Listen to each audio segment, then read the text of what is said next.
Any election I don't like is stolen. Any election where you get 81 million tabulations, not votes, is stolen. It's pretty simple. If I don't like it, it's stolen. If I like it, it's not stolen. If you win, it's stolen. This is Ali Alexander. You may not be familiar with the guy, but he is extremely influential behind the scenes. Knows Donald Trump personally. Has taken pictures with him. And he's probably most famous for having been the organizer of the Stop the Steal rally on January 6th. He was the guy that got the petition, or what was it? Not petition. Permit. Yeah, the permit. He got the permit to protest on January 6th at the Capitol and the whole 9 yards. He was the guy that did it behind the scenes. He knows everybody. He's been on Alex Jones. He knows Nick Fuentes. He knows Trump. He knows all of them. Really, really influential people. And he pretty much laid out his political ideology there for us, didn't he? If it doesn't end up the way that I want it to end up, then the election was stolen. Pretty simple. If it doesn't end with me winning, it's stolen. This is how democracy dies, by the way. If more people embrace this idea, if this becomes a widespread sentiment, this is how democracy dies. Well, this guy has found himself in a whole world of trouble recently because, as it turns out, he's been sending pics of ducks, like geese and stuff, to kids and requesting that those kids send geese and, other waterfowl, pictures of aforementioned waterfowl to him. My channel, as some people can probably tell, views are suffering, so I would appreciate it if you watch a video, watch from beginning to end. Don't turn it off in the middle. That is one of the factors that YouTube uses to determine how far a video is going to go, or if it's going to fall and die, basically. If regular viewers watch the entire thing, it gets a massive boost. So if you guys watch one of my videos, try to watch it from beginning to end. I would appreciate it.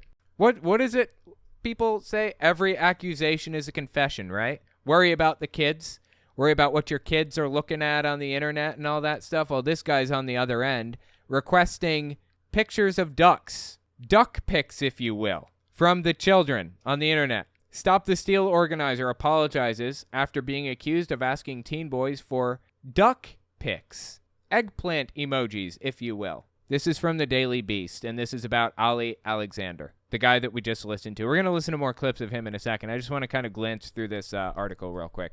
By the way, this article was written April 17th, 2023. A key figure in the pro-Trump Stop the Steal campaign has apologized after being accused of asking teenage boys for pictures of waterfowl, if you will.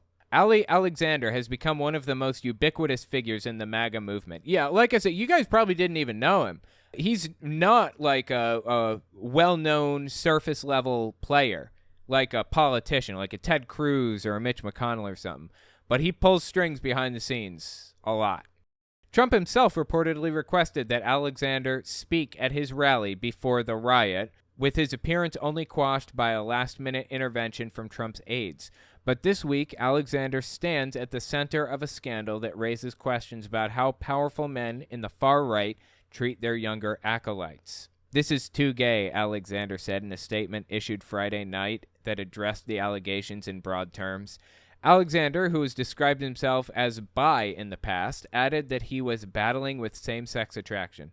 Battling with same-sex attraction. How sad is that? We get one go-around on this planet. We get one spin. If you don't live your life and enjoy it while you're here, what are you doing? Live your life and don't obsess over extremism or fundamentalism or whatever. It is so sad. The budding online scandal has also roiled the pro-Trump and white supremacist America First movement, just months after it reached new levels of notoriety after its leader, Nick Fuentes, dined with Donald Trump and rapper Kanye West at Mar-a-Lago. Now Fuentes is facing backlash from his own supporters over whether he ignored warnings that Alexander, his friend and ally, was allegedly soliciting pictures of ducks and eggplants and things from young men within the Fuentes movement.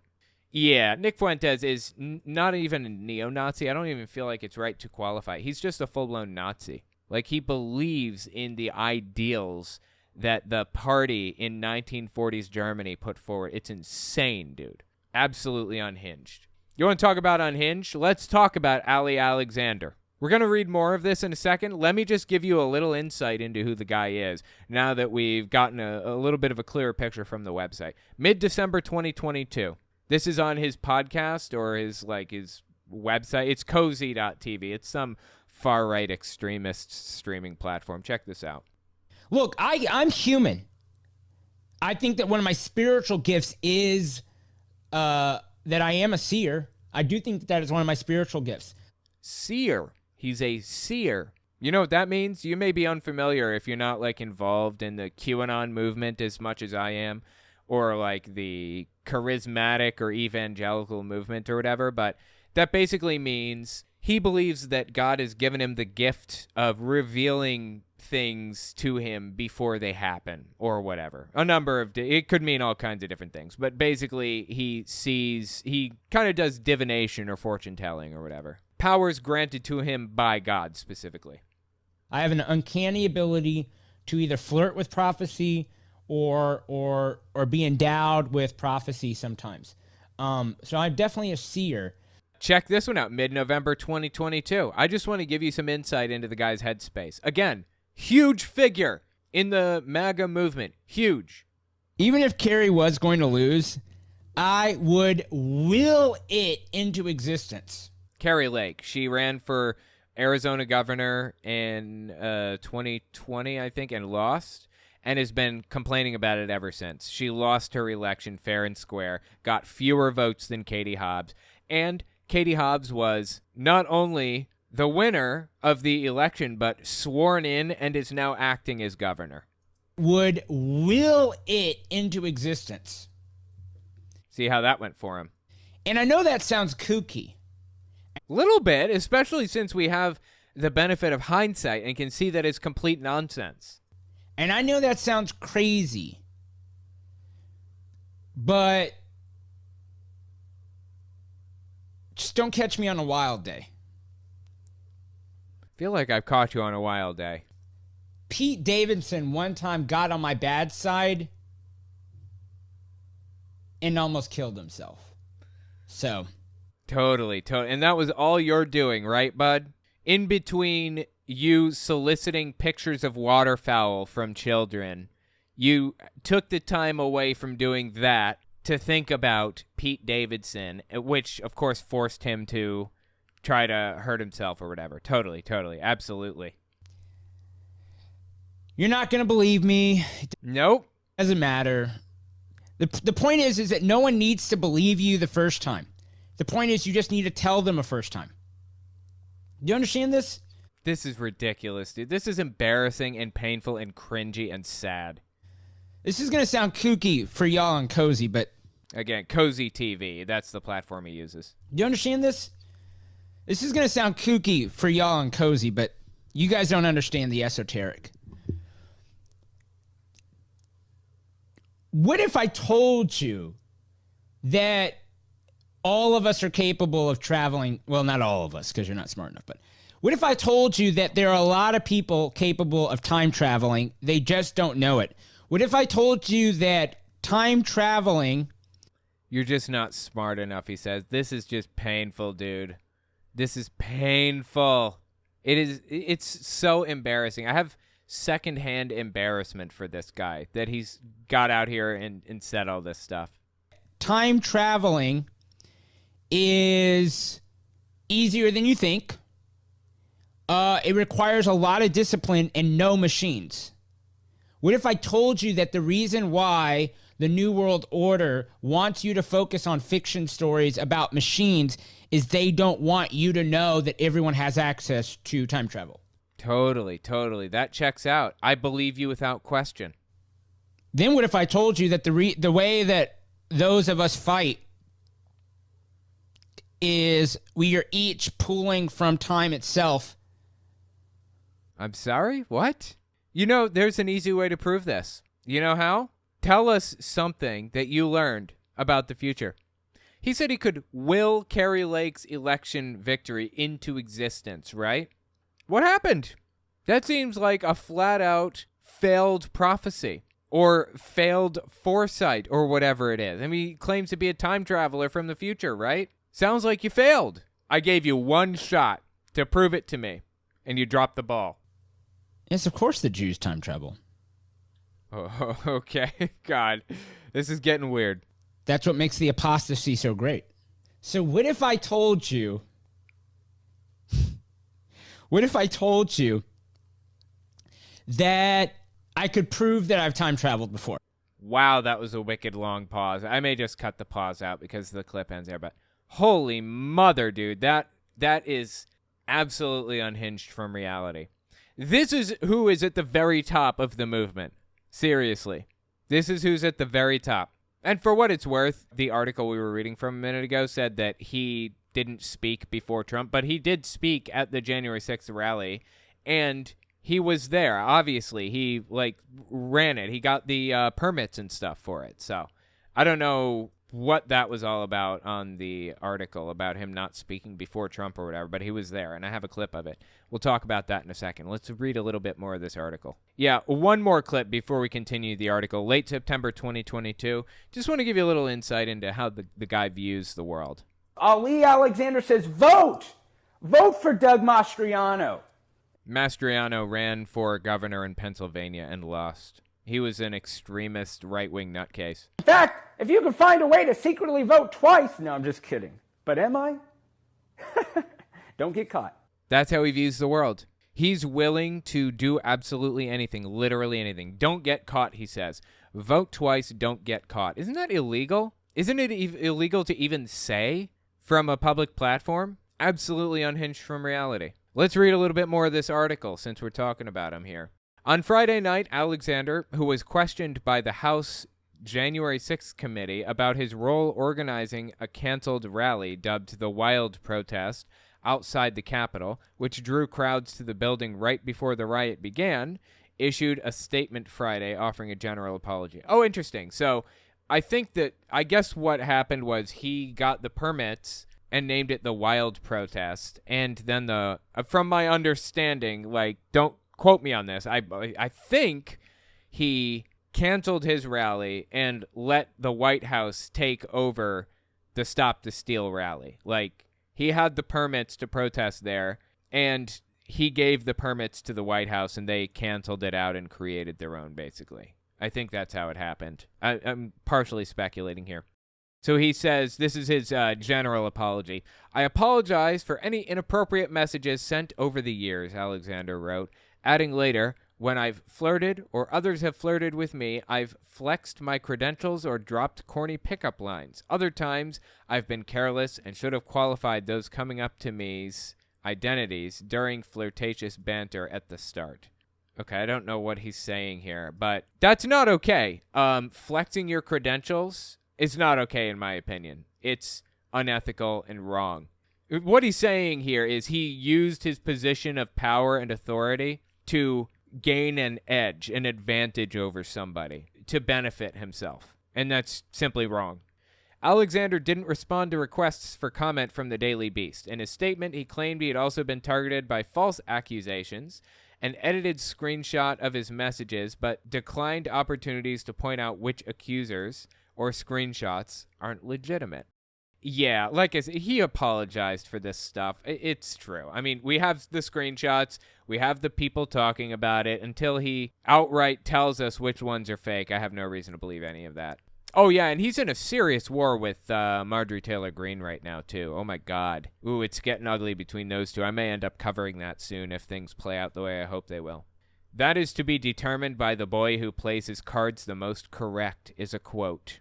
Rumors about Alexander's alleged behavior toward younger men have circulated in conservative online circles since at least 2015, but they reached a new level late last month after Milo Yiannopoulos, a controversial British provocateur and one-time Alexander ally, turned on Alexander after he and Alexander and Fuentes, pushed him out of a potentially lucrative position in West's nascent presidential campaign. Right, talking about Kanye West. So Kanye West is running for president. It's going absolutely nowhere, of course. And Milo Yiannopoulos and Nick Fuentes apparently pushed Alexander out of the campaign. That's interesting.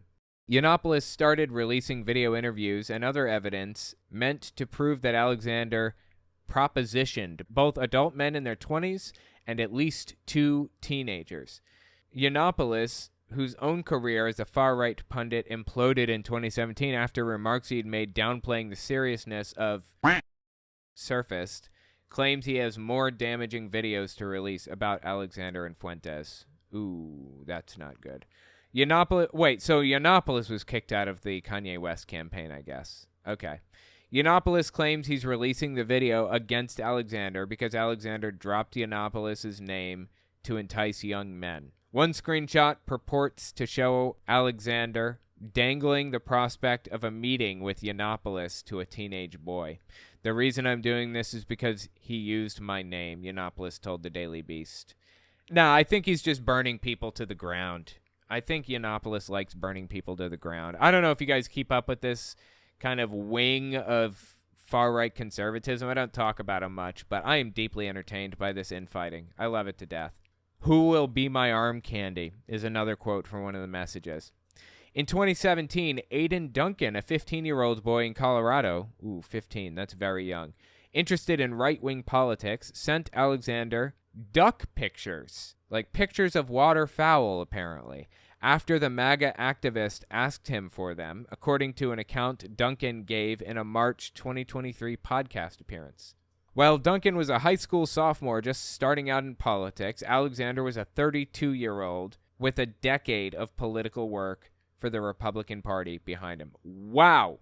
And now he's willing to share the connections he'd gained through that work with Duncan, as long as the teenager met certain preconditions, including secrecy.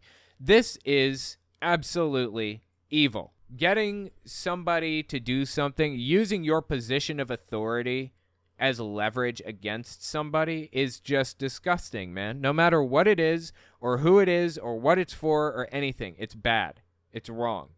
Do not use your position of authority to control people like that. That's undue influence. And that's the exact type of behavior I expect from cult leaders. I mean, I'm not saying he is a cult leader. I'm just saying that's scumbag behavior, straight up. "You'll have me sharing my entire network with you," Alexander told Duncan, according to Snapchat screenshots reviewed by the Daily Beast. Wow, dude, that's wrong. Originally from Dallas, Alexander pleaded guilty to felony property theft in 2007 and felony credit card abuse in 2008. But despite his criminal background, Alexander, who was then using his legal name, Ali Akbar, managed to rise in the GOP during the online conservative backlash to the Obama administration. Interesting. Akbar, I believe, in Arabic means great or good. Leveraging his position writing for blogs with names like Hip Hop Republican, Alexander received funding from billionaire conservative megadonor Robert Mercer. Wow, how do I get in on that? Organized a national club for bloggers that later faced questions about how Alexander spent the money he raised, and hosted an annual party at the Conservative Political Action Conference. Wow, hosted an annual party at CPAC. Incredibly influential, seriously. And getting donations from billionaires? That's nuts. By 2017, Alexander had become an ardent Trump supporter with a passion for social media trash talk. He became a protege of MAGA figures like Roger Stone and InfoWars chief Alex Jones, and ran with a group of other young MAGA internet provocateurs, including anti-Muslim activist Laura Loomer and blundering smear artist Jacob Wall. I believe Jacob Wall is from Project Veritas, right? No, it's James O'Keefe, I'm sorry. Jacob Alexander Wall is an American far-right conspiracy theorist, fraudster, and convicted felon, according to Wikipedia. Wall and conservative lobbyist and conspiracy theorist Jack Berkman have been responsible. Oh, I remember this whole thing. Yeah. Responsible for multiple unsuccessful plots to frame public figures for fictitious sexual assaults, among other things. Yeah. Oh, God. I remember that dude. Anyway, so that's who Ali Alexander is. There were just a couple more a couple more little spots that I wanted to take a look at with this article. And then we're going to watch one more clip from him. Other screenshots show Duncan sending Alexander a picture, which was redacted in the version of the screenshot reviewed by the Daily Beast. Alexander responded with the face with heart eyes emoji and asking the teenager which app Alexander should use to send him money. An undated series of screenshots purport to show Alexander laying out rules for his contact with the teenager, many of them stressing secrecy and a sort of quid pro quo relationship between availability and career opportunities. Everything is secret and private, one rule read. We're family. Ooh, I hope not. That's even more disturbing. You made it worse. Somehow you made it worse by adding that last line. Another said that Duncan was allowed to say no, but that Alexander might deprive him of something unspecified in return. So he's setting up a quid pro quo system. This is just wrong in every way. Boundaries are cool, the message reads. Allowed to say no. However, the less you deprive me of, the less I deprive you of. I'm a big sharing person unless it's not even. That's just disturbing on so many levels, dude. Finally, according to the messages, Alexander asked Duncan to be mindful of each other's reputation. In an appearance last month on a podcast hosted by white supremacist Richard Spencer, Duncan claimed that Alexander wanted him to fly to Texas and be his intern, assuring the teenager that the boy could just lie to his parents and say that he was going to a swim meet. But Alexander had grown frustrated by May 2019, claiming that the still underage Duncan wouldn't send him good material that somebody who really loves looking at waterfowl in image form could enjoy to the fullest. You don't even send me videos anymore, Alexander wrote, according to the message. No good waterfowl material. Don't even want to be my side piece, he says. A day later, according to the screenshots, he asked Duncan to come to Texas for a week for an internship. Duncan, now 21, has since become a relatively high-profile member of Fuentes' racist America First movement, going by the name Smiley. On Spencer's podcast, Duncan said he believed Fuentes knew about the rumors about Alexander's alleged solicitation of photos. I think Nick is 100% aware. That is something else, dude. That is straight up wrong. I mean, there are a billion examples of this. Here's another one. Lance Johnston, summer of 2019. How old was this one? That kid was 15, right? The last one? Yeah, this one was 17. That's just that's too young. Morally, that's wrong. Legally, I'm not sure, but the last one was most definitely legally wrong. Just why? Why? Don't use your position of authority to benefit yourself. This is just disgusting, man. Simply wrong. And this dude is not a nobody in the movement. Listen to what he had to say on January 6, 2021. This was at the Stop the Steal rally. Victory or death! Victory or death! Victory!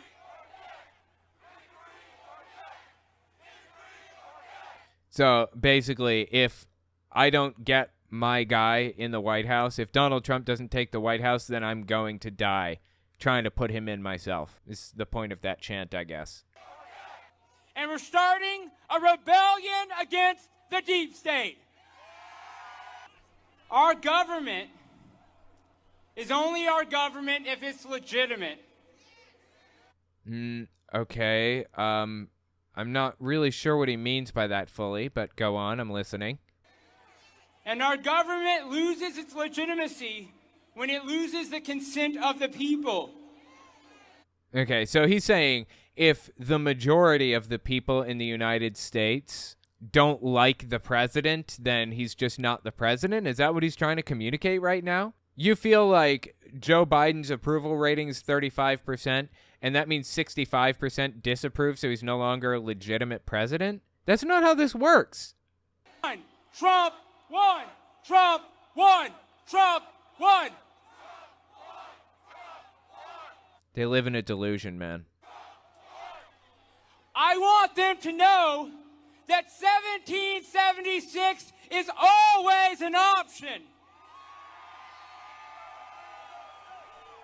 He wants violent war with anybody who opposes putting Donald Trump back in as the president, despite the fact that he lost. These degenerates in the deep state are going to give us what we want, or we are going to shut this country down. Degenerates, you say? Degenerates. Interesting. What do you mean by degenerates there, Ali Alexander? What exactly does that word mean to you?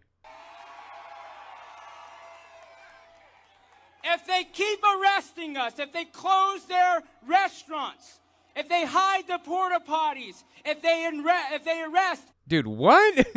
Who is closing down their own restaurants and hiding porta potties? What is he talking about? Did that happen somewhere? If they arrest Enrique Tarrio... Which they did because he broke laws, a whole bunch of them. Then no one's leaving D.C., are we? And they did leave D.C. Our government should be afraid because we are here to stop the steal of our liberties, to stop the steal of our freedoms, to stop the steal of our small businesses and our families. Let them hear you one last time. Stop the steal. So yeah, that's Ali Alexander, dude. This guy is something else for real. This is just embarrassing. Like, entirely too embarrassing. From beginning to end, everything about this guy is embarrassing, including but not limited to that bit about him being able to will Carrie Lake's victory into existence. Even if Carrie was going to lose, I would will it into existence. And I know that sounds kooky. And I know that sounds crazy. But just don't catch me on a wild day. Just bizarre, dude. Everything about it. Not just bizarre, but absolutely disgusting. Absolutely grotesque. The things that this guy has been up to since he found a sliver of power is simply wrong. Now, I don't know if he's been kicked out of the movement now or what, but I sure as hell hope he has. Sadly, I don't think he's ever going to be far away from a position of power, but hopefully people are at least aware of the lengths that he will go to take advantage of that power that he's been given. Let me know what you think about it in the comments. Yours truly, the number one pony, just said another quiet thing out loud about how they hate to lose and now will throw out any election they didn't win. Again, who are the snowflakes? Yeah, 100% agree. Saying the quiet part out loud with these people, right? Like, sometimes these right-wing people, like these right-wing influencers like Ali Alexander and others, don't even, like, they know that the left is listening, that the people to the left of hunting the homeless for sport are probably on the other end, but they're not thinking about it, right? This is a prime example of somebody on the right not even thinking about the fact that people on the left can hear what you say too. Any election I don't like is stolen. Any election where you get 81 million tabulations, not votes. A tabulation is just like it's been counted. Like, yes, we see that this person voted. That's what a tabulation is. Why is he differentiating between them? Is he just saying, like, the official count is different? Tabulations, not votes, is stolen. It's pretty simple. If I don't like it, it's stolen. If I like it, it's not stolen. If you win, it's stolen. Yeah. And here's another example of right-wingers saying the quiet part out loud. Like, they must know that people to the left of hunting the homeless for sport are listening, right? They must know this. This is Richard Spencer, famously what would you call him, the founder of the alt-right, maybe? He's a Nazi, a full-blown self-avowed Nazi. He's famously the Nazi that got punched. You know, is it okay to punch a Nazi debate floated around the internet for a while back in, 2018, I think, maybe? But as far as government regulation, I mean, yes, I think in the short term we would favor government regulation of speech, but long term, are we even pro-free speech? No, of course not. But we have to use this platform in order. So we're being radically honest here. And, yes, yeah. radically pragmatic. Yes. They're not in favor of free speech. Another prime example of them saying the quiet part out loud. I mean, they must know people are listening on the other end. They're not processing it. They're just talking to their audience, and they think that their audience aren't a bunch of lefties, right? It's pretty simple. If I don't like it, it's stolen. If I like it, it's not stolen. If you win, it's stolen. Insane. Absolutely insane. Like, what's going through their heads? How are they justifying any of these hypocritical positions? These are not, like, morally consistent positions. You cannot believe these things simultaneously, is the problem. Or in the case of Richard Spencer, like, you can believe this stuff, but it's very obvious that you don't actually stand for any of the principles you espouse. You're using them as a means to an end, and that's it.